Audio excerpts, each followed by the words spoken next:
پاک سے کم قرآن چې تاخ کې پروت دی لږې راواخله څومره دوړې پې پرتې دي څومره ګردونه پې پراته دي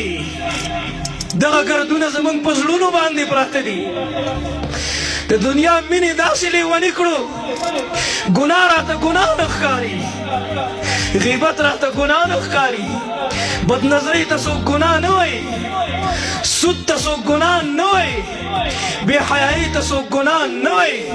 زنا داسې خرڅېږي لکه خلک چې ټماټر خرڅوي زموږ د بې حیایي زموږ د سرکشۍ انتها دومره حد ته ورسېده د وړې ماشومې عزت لوټ کېږي د شپږو کالو د 7 کالو وړه ماشومه او بیا قتل کړی شي تاسو ته پته ده دا ماشومه به سبا په ورځ د حشر پوښتنه کوي او که نه الله ته به مخامخ کېږي او که نه هېڅ پته نه لګي نظرونه پاک و یو دور داسې و ځوانۍ پاکې وې یو دور داسې و وختونه پاک و یو دور داسې و